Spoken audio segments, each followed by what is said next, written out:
Nossa unidade de análise das demonstrações financeiras. Nós já falamos sobre análise horizontal e vertical das demonstrações, falamos sobre o exemplo da fusão das cervejarias, fizemos um conceito introdutório e agora vamos falar da análise por meio de indicadores financeiros. Antes, porém, eu quero mostrar para vocês na nossa lista de exercícios os exercícios disponíveis sobre esse assunto, né? Então nós temos aqui, a partir da página 5, vários exercícios sobre análise das demonstrações financeiras. Os dois primeiros você já tem condição de fazer a essa altura, né? Exercite análise horizontal e vertical, tem uma pergunta teórica aqui sobre a disciplina, e os outros, todos os exercícios, eles mesclam os assuntos, né? E exigem algumas matemáticas, algumas relações, né, algumas análises, mas tem bastante exercício. Vejam que da página 5 até a página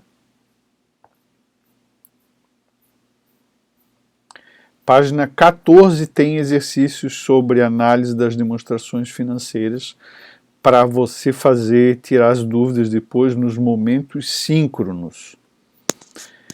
Bom, análise por meio de indicadores.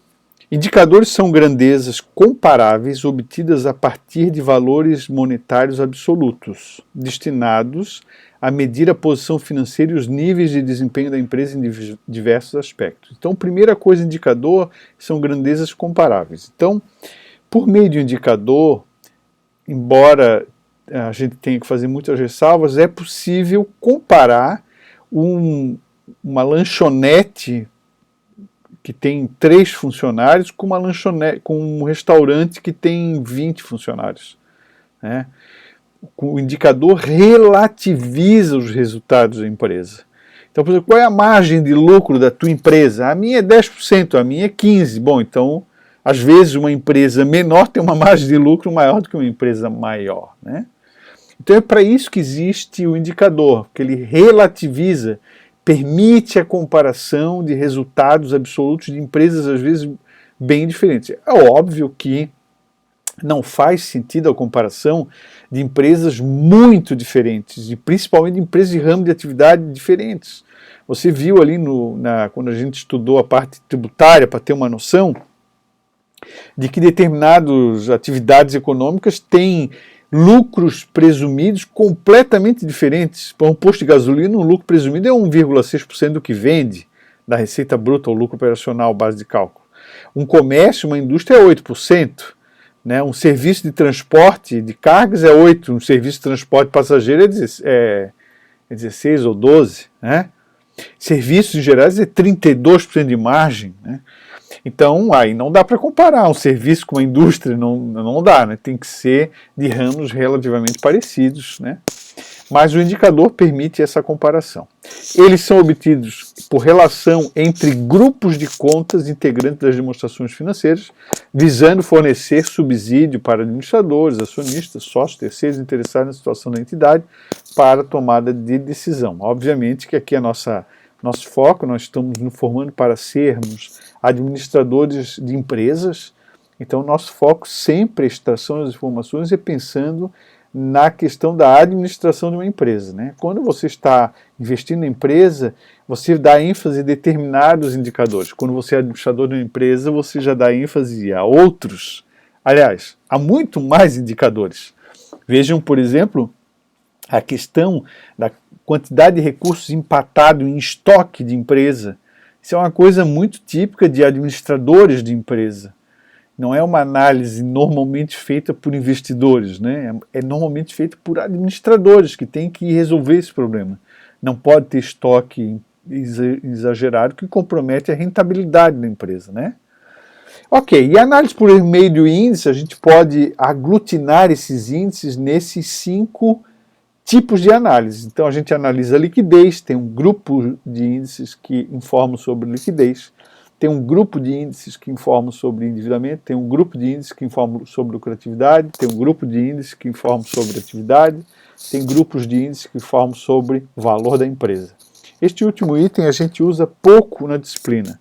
Os outros todos a gente usa muito mais na disciplina. Nas outras, né, na outra, no caso, finanças corporativas, que vocês vão ter mais à frente, e em outras disciplinas, eventualmente, também, né? Aqui é necessário fazer algumas ressalvas. Aqui é o seguinte, dependendo do autor que você usar, você tem notações diferentes, preocupações diferentes, registros diferentes. Por exemplo, quando se fala em lucratividade, tem autor que separa lucratividade de rentabilidade, tem autor que chama tudo a mesma coisa. Padovese é um que trata rentabilidade e lucratividade como se fosse a mesma coisa, né? Marion, o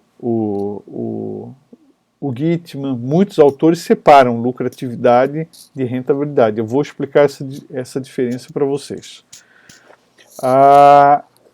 Muitos autores usam como base no cálculo da lucratividade a receita líquida, que é a receita da empresa de verdade. Só que alguns autores usam a receita geral, assim, genericamente a receita bruta, como o Gitman, por exemplo. O Padovese usa a receita líquida, o Asaf Neto usa a receita líquida, o Gitman já usa a receita bruta, não se preocupa com isso. Mas vejam, se eu quiser ter como parâmetro de comparação a margem operacional referência para lucro presumido, que a Receita Federal adota, então eu tenho que usar a receita bruta. Embora a maioria dos autores tendem a convergir que é mais adequado usar a receita líquida nessas análises, que é o que sobra do negócio e receita própria da empresa. Então não existe norma sobre isso, então existe um grau de liberdade e, por conta disso, a possibilidade de haver algumas confusões, né? Então você deve estar muito atento quando você aplicar o indicador. Você tem que raciocinar para que ele vai servir, como eu vou escrever na minha análise a leitura daquele indicador, né, como eu vou usar aquela leitura, tá? Bom, vamos então aos aspectos. Então, o primeiro índice, o primeiro grupo de índice é o índice de liquidez. Ele mostra a situação financeira da empresa e uma boa liquidez significa que a empresa tem capacidade de pagamento. Então, você tem aqui, o professor selecionou 4. Esses indicadores aqui, eles não têm problemas em relação a eles, a maioria dos autores aceitam e usam assim. O índice de liquidez corrente é o genérico mais útil, mais aplicável, porque ele meio que independe um pouco do segmento. Se a empresa tem um índice de liquidez corrente maior do que 1, essa empresa tem capacidade de pagamento. Assim, fácil assim. Se é menor do que 1, ela não tem capacidade de pagamento. Tem dificuldades em honrar as dívidas de curto prazo. A gente coloca assim, né? Agora, quando você vai olhar os outros indicadores, por exemplo, tirar o estoque, muitas empresas têm estoques relevantes. E normalmente, quando você calcular o índice de liquidez seca, vai dar abaixo de 1. Mas aí não dá para dizer que não tem capacidade de pagamento. Sabe por quê? Porque o estoque gira mais rápido do que um ciclo operacional. O estoque gira mais rápido do que um ano. Do que um ciclo operacional não, do que um ano. Ele gira mais rápido do que um ano. Então, pessoal, você consegue, aquele dinheiro está sempre voltando para a conta, dependendo do giro que tem o negócio, né? E aí, se você tirar o estoque e dizer porque ele tem 0,8 de liquidez seca e não tem condição de pagar, você provavelmente vai cometer um erro. Então não dá para fazer essa análise sem analisar o giro de estocagem, quando você usar índice de liquidez seca. Mas é um índice super útil para empresas que têm estoque relevante. Comércio, indústria em geral, o ativo circulante tem muito dinheiro empregado em estoque. Hoje eu fui na Decathlon comprar um negócio, não achei na prateleira, e perguntei, será que não tem no estoque? Ele falou para mim, não, o estoque é isso aqui, não tem nada guardado lá dentro. Tudo fica exposto. A Decathlon, para quem não sabe, o supermercado de estoque do supermercado também é pequeno. Você entra no supermercado, é um estoque, né? Você entra no Forte Atacadista, tu olha para cima, aquilo é o estoque, né? Tudo é estoque ali, né? Então, para uma empresa dessa, a análise do índice de liquidez seca é uma análise importante, mas ela não pode ser feita isoladamente, tem que considerar outros aspectos. Você tem a análise de liquidez imediata, você considera só o disponível e divide pelas dívidas. Então vejam só, e tem a análise de liquidez geral, que você considera o ativo circulante, soma com o ativo que vai se realizar no longo prazo e divide pelo passivo circulante mais o passivo que vai se realizar no longo prazo. A liquidez geral já é mais difícil fazer análise, porque o longo prazo é longo prazo. Quanto é? 2 anos, 3 anos, 4 anos, 5 anos, 10 anos? Tudo é longo prazo. No longo prazo, tudo pode acontecer. Não é verdade? Então, a informação de longo prazo tem menos força, tem menos valia. Agora, se você olhar curto prazo, liquidez corrente, aí sim, você sabe que até 1 ano tem essa informação, está ali batendo na empresa. E a empresa quebra por falta de liquidez. A gente já aprende isso em contabilidade e agora reforça, né? Claro que a gente reforça isso para não deixar a nossa empresa quebrar por falta de liquidez. Se eu calcular a empresa A e a empresa B, vocês vejam, né, que a empresa A ela tem 1,4 de liquidez corrente. A empresa B tem 0,77 de liquidez corrente. A empresa A tem capacidade de honrar as dívidas de curto prazo. Para cada R$1 de dívida de curto prazo, que vence até 1 ano, ela tem R$1,40. A empresa B não tem capacidade de honrar as dívidas de curto prazo. Para cada R$1 de dívida de curto prazo, só tem 77 centavos. Se você analisar curto e longo prazo, aplicando a fórmula do índice de liquidez geral, você verifica que a situação da empresa B é melhor do que a de A. Mas é como falei, esse indicador o que é? No longo prazo, qual é o perfil do longo prazo aqui dessa empresa? A gente tem que examinar melhor isso aí. É 2 anos, 3 anos, 4 anos? Tá, e no longo prazo, a empresa pode melhorar muito, pode piorar muito, e isso reflete na situação futura de liquidez da empresa.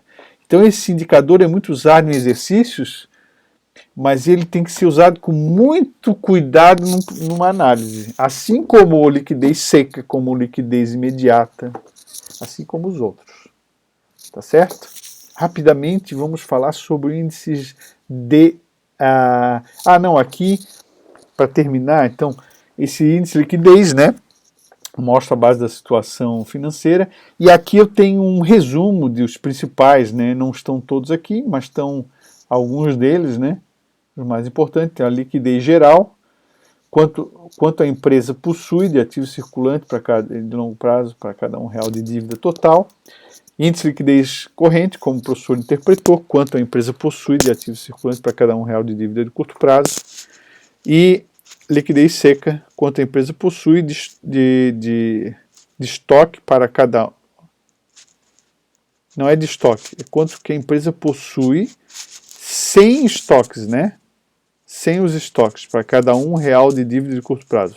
Essa fórmula aqui eu copiei, mas está errado aqui, não é estoques dividido pelo passivo circulante. É ativo circulante menos estoques dividido pelo passivo circulante, tá? Vocês me desculpem. Eu vou ter que gravar esse vídeo um outro dia aí para corrigir esse slide, inclusive. Bom, ficamos por aqui. No próximo nós vamos falar sobre endividamento e talvez também sobre rentabilidade e lucratividade.